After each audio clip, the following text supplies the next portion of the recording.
Hello, everybody.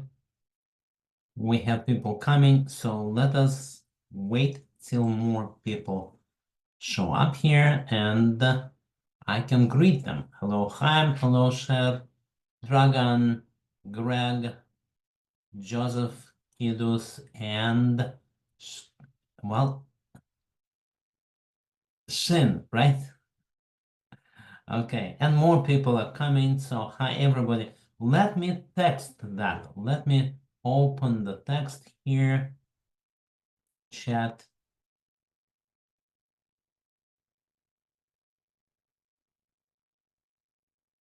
And let me do this. Let me tell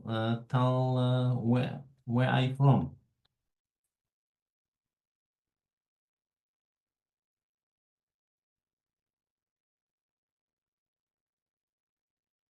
I am from Houston, Texas. And the reason you don't hear Texas accent is, of course, because I have another accent, stronger. But but once a taxi driver in London who was a PhD in literature said, "You guys are from Texas." And we said, "No, no, we're from Russia." He said, "No, but you have a Texan accent." So maybe I do have a little Texan accent. Hi, Greg. All right. Hello, everyone. Very nice to meet you or to see you. I'm sharing the screen. Sharing the screen. Showing you the major link that you need, the only one link that you need. Oh, I accidentally stopped the share, so I'm doing it again. And Shin or Chin, I'm not sure, I did learn Chinese, but recently didn't use it much. Okay, so forgive me for mistakes. Okay, sharing the screen again, giving you the link. That's the link that you guys need. That is the link to the webinar or to the, however you call it, but that link shows you what we're talking about. Here you are. So again, opening the chat window.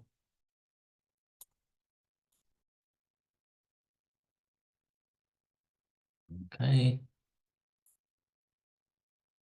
That's the link that you need. So if you click on that link, you see what we are going to talk about today, and that is December. Okay, Washington, D.C. Kiddos, nice to have you here. All right. So we said that we are doing December 6th, and we will be talking about those things. But we've been doing that for more than a couple years, so it's been around for a while, that meeting, and I really enjoy talking to you guys. Since once we were attacked by a robot who was very loud, and since then I only give permission to talk to select people. Even so, there was a person or a robot, who got in, said, "I want to talk," and I don't think he was a welcome addition to the group. So you can always text. Now, what we're going to talk about is those two things, and I really will want your opinion, at least on the second one. So let us start. Talking about the new things and the new things coming from Andrew Ng, he mentions that people often have a misconception about that built-in AI is very expensive. They hear about the billions of dollars that it takes to build AI. He says, yes, of course, it is true. The investment in the building of AI itself, building the foundation models, what it's called, it is in the hundreds of thousands of millions or hundreds of millions or billions of dollars. But using it is very cheap, and in fact, it's getting cheaper and cheaper. I will show you the slide. All right, that is fact number one, and we'll talk about how you build those applications. And Sam Altman, in his recent interview a couple of weeks ago, or maybe it's just 1 week, he said the same thing. He said that it's amazing how many applications that he sees that are built on top of AI. So if you compare AI to electricity, and it has been compared to 4 different things, but if you think of AI as electricity, then AI applications are electrical toys, toys that now have batteries, and that makes much more fun for the toys than it used to be without, where you had to rely on a spring. So that is where Sam Altman sees an amazing potential. He mentions that startups are very agile by their nature. That is their life-saving quality, that they can change and they can pivot. And even Google, he says, he mentions Google, has a 3-month planning cycle.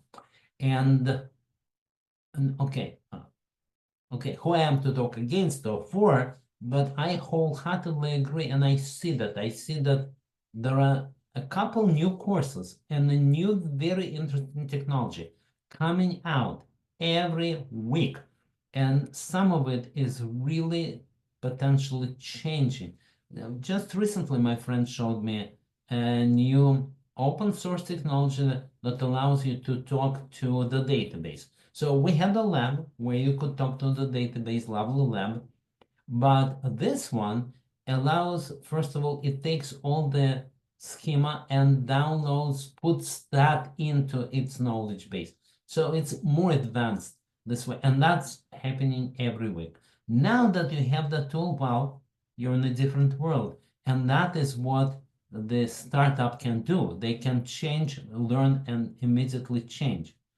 So we'll see that slide, but what I'm going to show you is I'm going to teach the course that is called How to Create AI Applications for Organizations.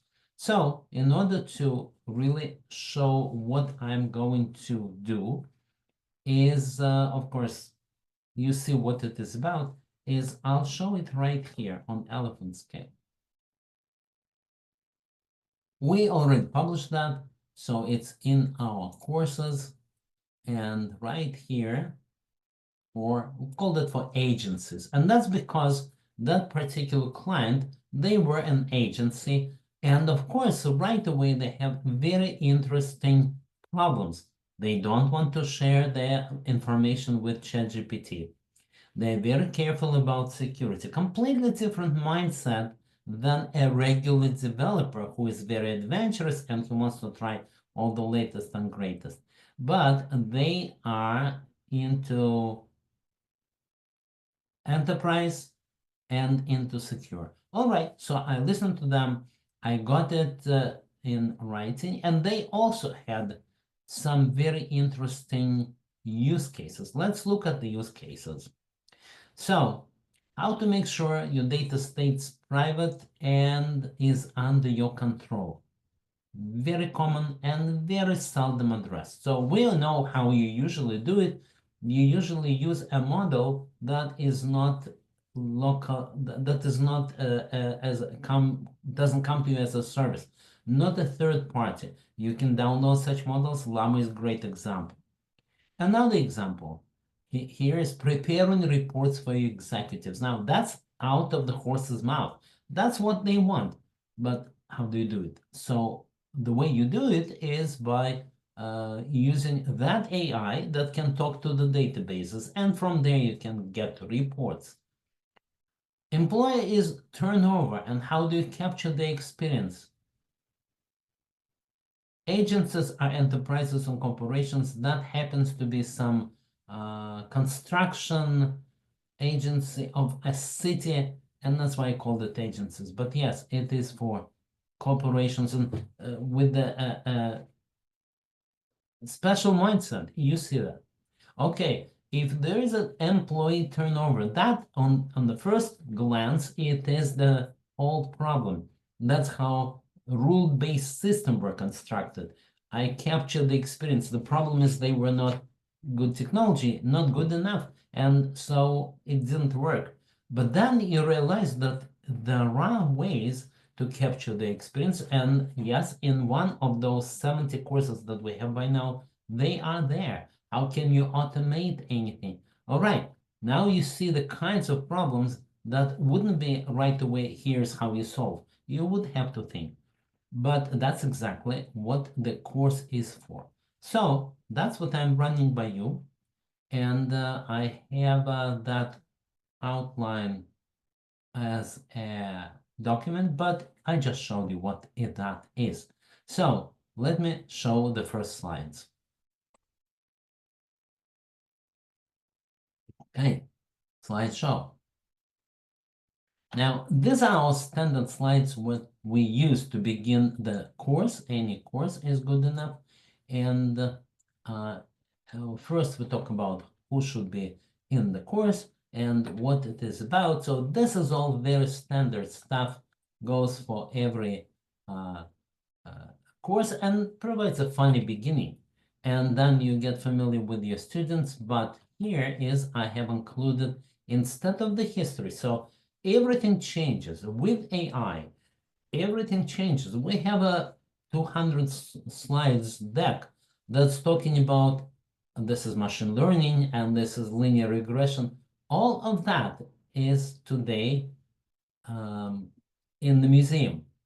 So even though I see everywhere, I just saw an email on Google, and I'm a Google trainer, so I'm reading the internal emails of the trainers, and they were saying they don't get the particular way of learning machine learning.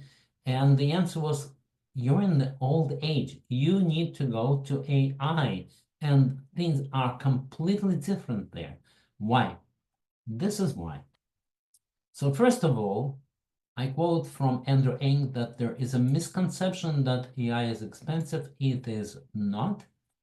Instead, you can build applications. Don't go into the game of Anthropic. Don't start with $8 billion. Don't look at ChatGPT, which I think his valuation is now, I think, 157 billion. No, that's a big boy game. What you are doing is filling the world with electrical toys, and that's not expensive. That's what Andrew Ng brings. That's the chart of how the prices keep going down, whatever reasons you would find, but ChatGPT keeps bringing down its own price as well as all other prices going down. Now, in the latest interview, Sam Altman, they asked him about, is it commoditized? Well, even if it is, we don't suffer about that. So that is number one. Number two is that that's what Sam Altman said about you can quickly change. Now, that picture has nothing to do with Sam Altman. That's not him.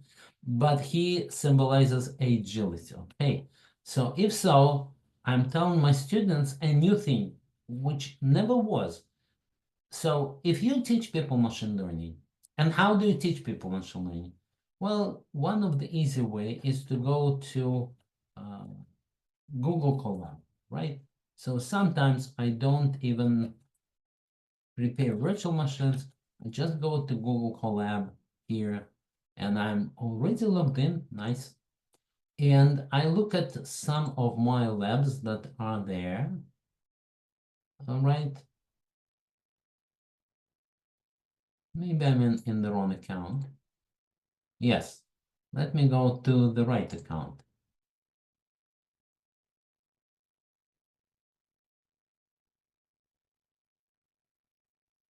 And there you can run all your labs, which are mostly machine learning the old way. Well, that's not true anymore. I would go through those labs. The students would enjoy running through the labs. Nice show.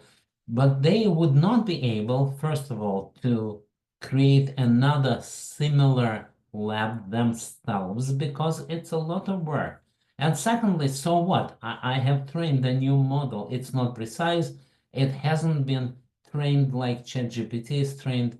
So they like the show, but they didn't become magicians. Now, I'm going to do this. We teach AI, we don't teach what's called standard machine learning with linear regression and all of that. Instead, we show, well, that's exactly how you do it using this magic, which is, of course, ChatGPT or any other model. And then they do become magicians. All right. So practically, how do I do it? Practically, we have a lab. That is a lab that I will show you, first of all, on GitHub.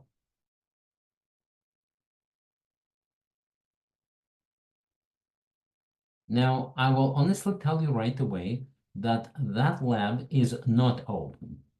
But I have a lot of labs that are open, so that is not a problem. Then I'm going to bring in all those cases that will cover our use cases.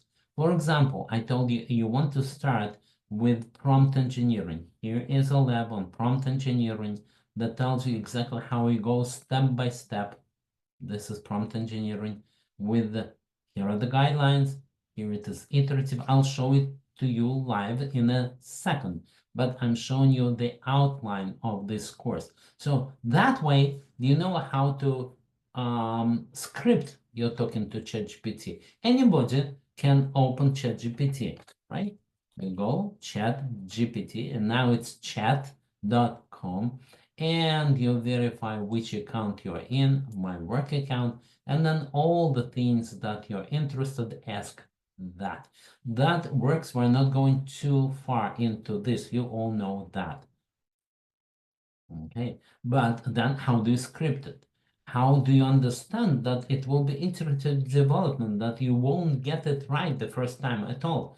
And what's good? Is it good to give very long explanations or very short ones?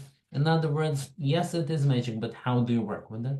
And then examples of what you can do. And with that, you can build your first application. All right, that is clear. But then my question is, can I talk to my database in a natural language? Okay, that is this one. And here you are. We have all the labs. What we added is the setup. So while it covers all the practical cases that organization or an agency might want, what we added, of course, you need to know which ones to do with your students and how to present them. But what you need is a setup. So for each lab, you create your own setup because it will have a different set of requirements, and that is what you have to do. Okay, so let's open that.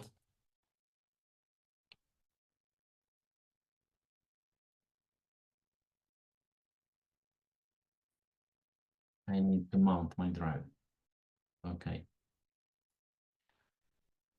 So let's go to that where I see that same lab, but on my local drive.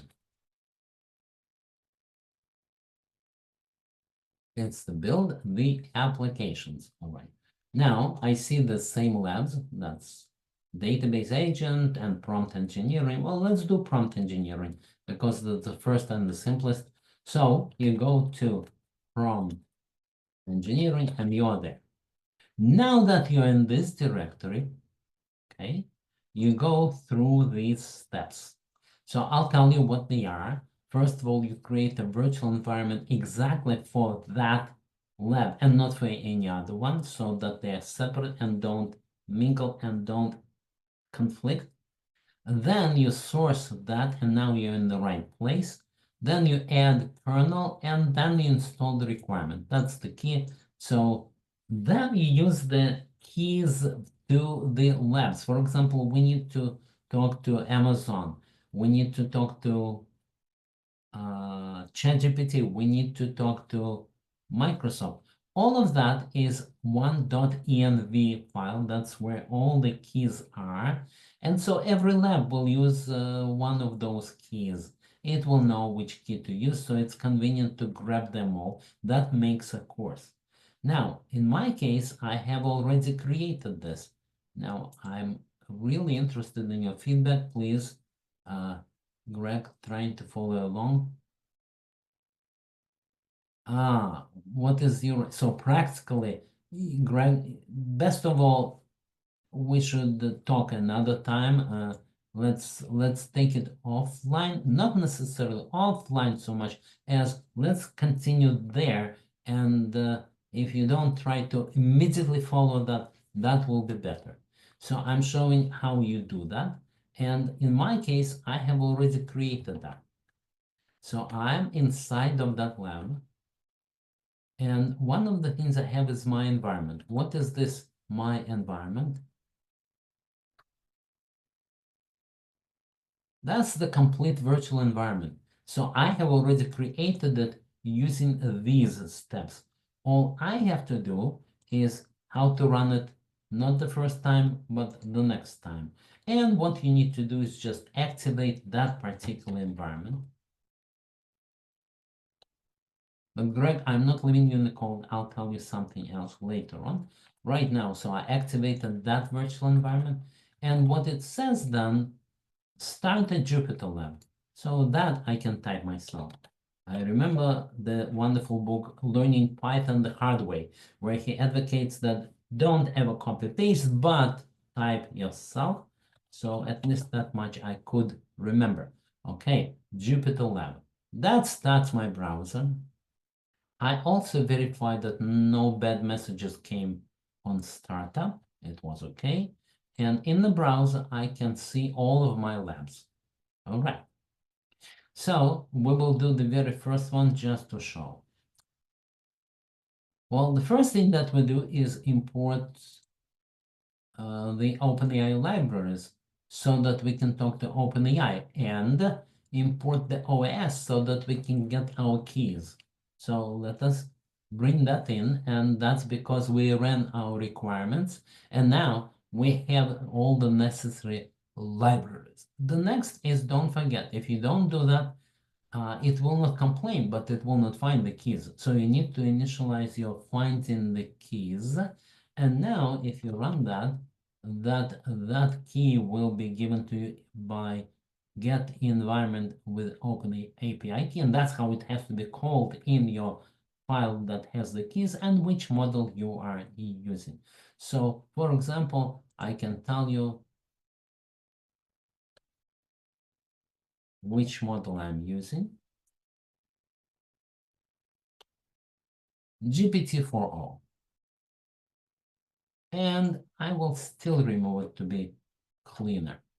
Okay, then we open the connection to ChatGPT, and of course you can do it in your browser, but the advantage of this is that you script it. So you tell it, and here we find out that you tell it very clearly and in detail. You're telling you should do that. You should tell the model what you want to do, giving it the instructions that are clear, and on. Say what you really want to happen, and then try to run it.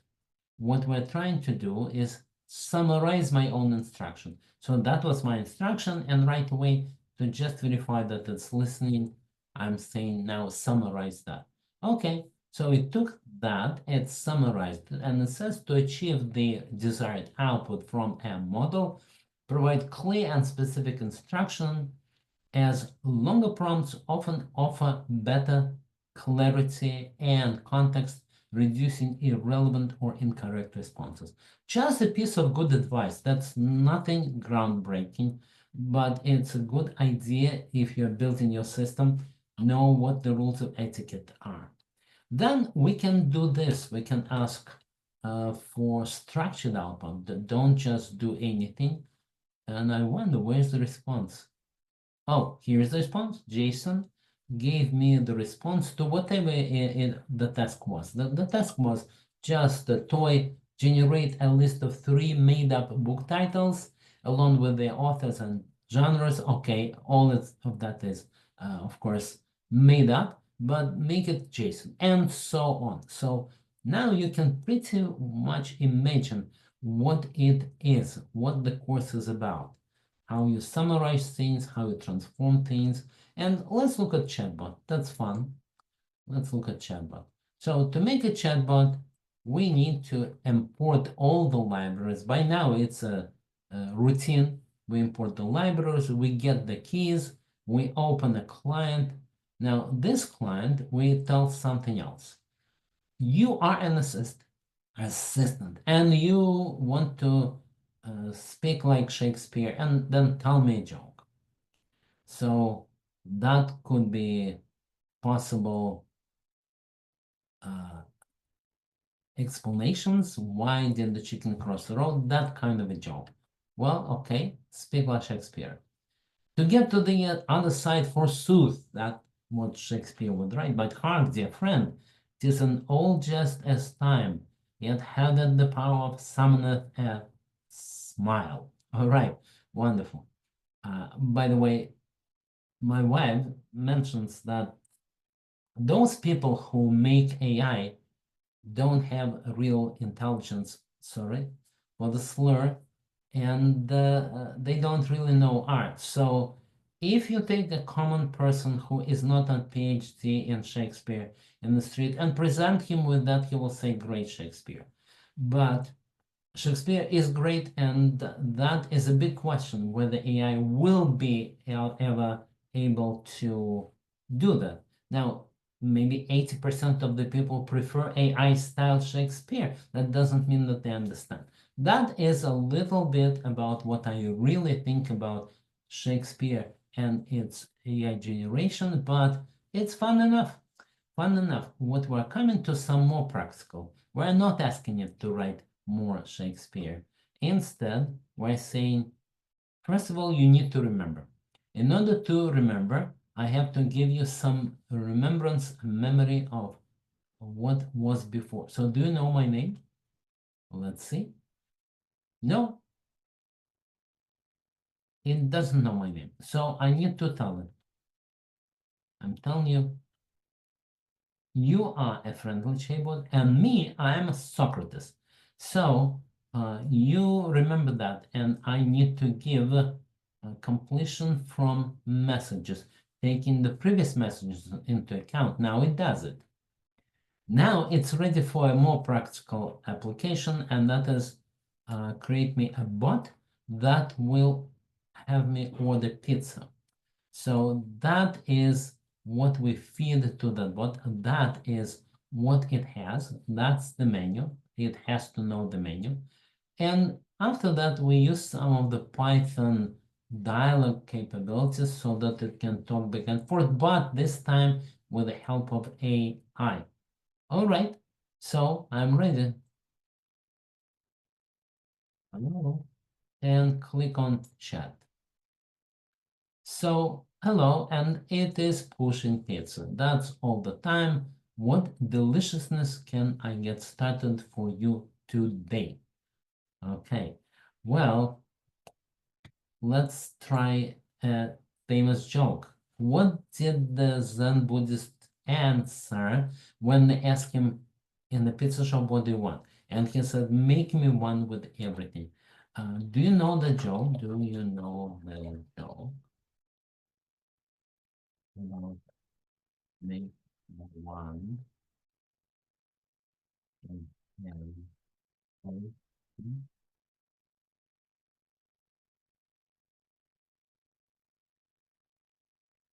haha, yes, it's a classic. Yes. When the Buddhist monk orders a pizza and says, make you one with everything, it's a great one. Now, of course, how about I make you one everything you love on the pizza and so on. All right. With these labs, I think you will feel very comfortable building your first applications that will even result in the end in the bot dialog. And that's good enough for the course. Now, what are the courses, as I told you? The other courses are all here, talking to the database, combining your tools into one long chain, which is called LangChain. How do you ask AI to actually do things for you? Not a specific one. You're saying, I need a report. You figure out how to use the tools and which tool to use.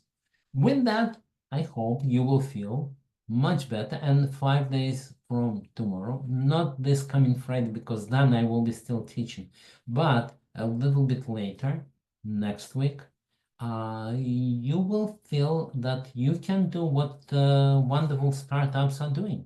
That's what Andrew Ng is talking about, that the world is up for grabs for applications based on AI models. And that is what Sam Altman is saying the same thing. And you will feel that although you are a big company, which goes on the cycle, but as a programmer, you can run as a small startup within that company. Or maybe it's a failure and maybe you can. That I will honestly report to you how the course will go. Meanwhile, I want to float one more idea by you. And that other idea, so closing that other idea is right here. So very often you have programmers who want to benefit from this amazing boom and who want to build AI applications for the clients. But, you know, it takes a couple years to know all these technologies. So what I am offering and what I'm suggesting to the people is that, first of all, they should take that course. Then they should become friendly with us or partner with us. You can say maybe sign some agreement, or maybe you'll just want that. So we will act as a kind of franchise. You have your groups of programmers. Okay, we'll teach them. Now they are ready to attack the world and build AI applications for their specific purposes. And we will be part of your team. We will be watching your architecture. We'll be making sure that what you're building is making sense. And if you will feel that that really is something valuable, then you will want it. You will want to include us in that. And for that, if you kind of sign or intend to be that kind of a partner, we will give the course at very, very low price, kind of a nominal price, because we're building sort of a community, sort of a franchise. So that, Greg, is an answer to you, because your question was, if I understood that right, okay, your question was, well, where is that link? Where can I run it? Well, if you're interested in that kind of thing, I would help you. And by the way, that cat is part of our webinar. He just forced his way in, but he only adds to the conference. All right. So that is the plan. So now I'm open. Questions, suggestions. Does it make sense? If it doesn't, why it doesn't? All right. So I'm bringing up the chat.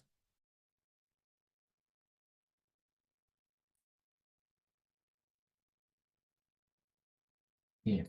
Here's the chat. Questions.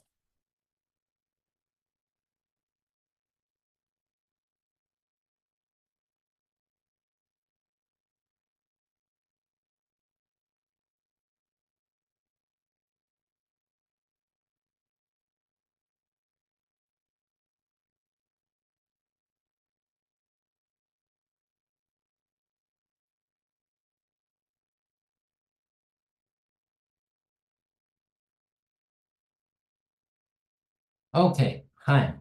Yes, I have seen how you can make Claude remotely control your computer. I don't think I will include it in the course, but you're thinking exactly about the same thing. And that is, well, that's a great new theme that you could implement for your company. You can say, hey, I want to post what you find to our internal Slack. So please just do it. Use my computer. You will find out how to do it. That would be a great use case. I'm not doing that because I suspect that agencies would be super nervous about letting AI control their computer. But you are getting it right. Exactly. That is one of the use cases. Share. So I'm making a few points.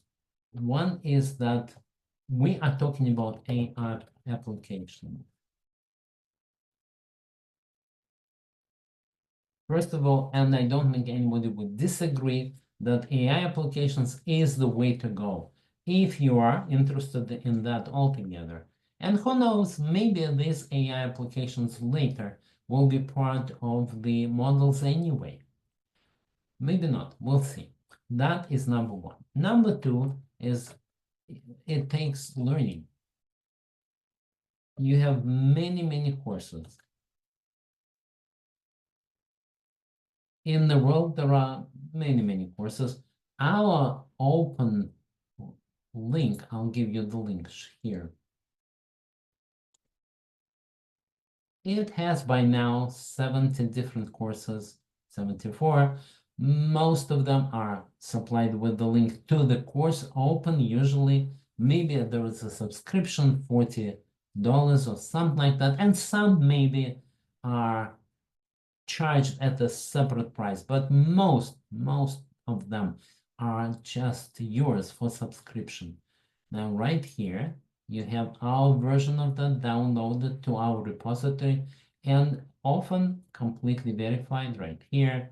I will work on that. Now, that is not the repository I was showing you. The repository I was showing you is specifically for delivery of a course with specific use cases outlined. So if I go back, oh, am I sharing? I wasn't. So 1 second. That is the bunch of courses that are out there. And I was answering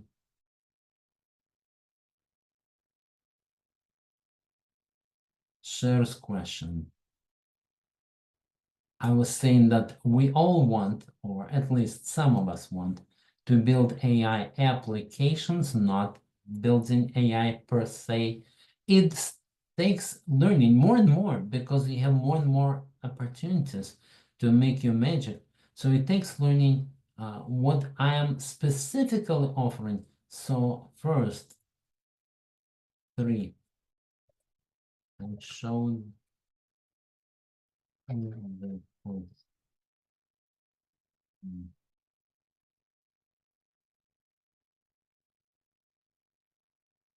2. Okay, and number 4, I offer you a way, if you are into that kind of business, to create your own subsidiary or your own partner and deliver the same course or similar courses to your clients, and that I called a franchise. Now, if we go back,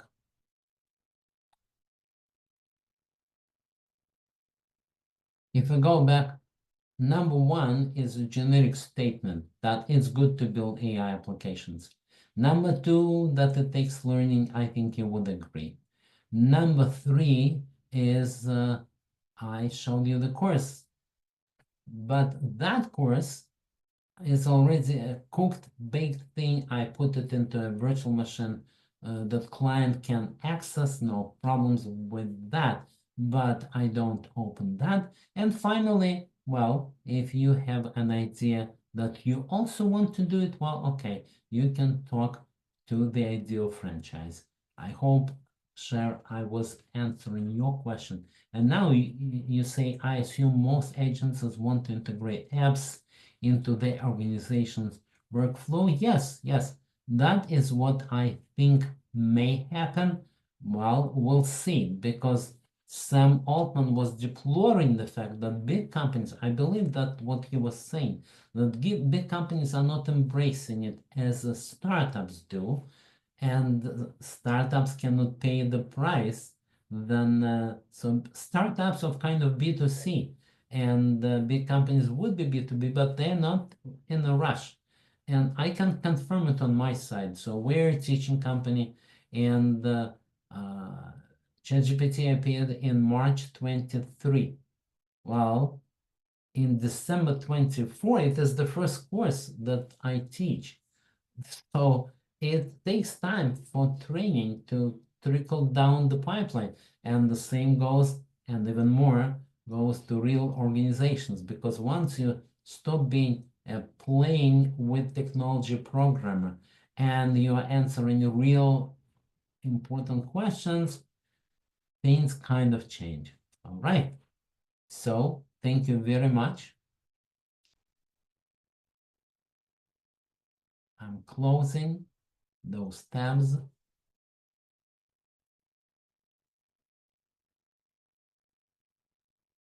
And you are very welcome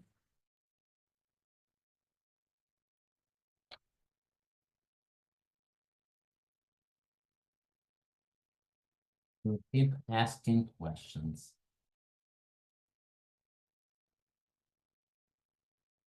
But meanwhile, I realized that there will be no webinar next Friday, but there will be then after that another one. So thank you very much, everyone. Be well, have a good weekend, and a great year.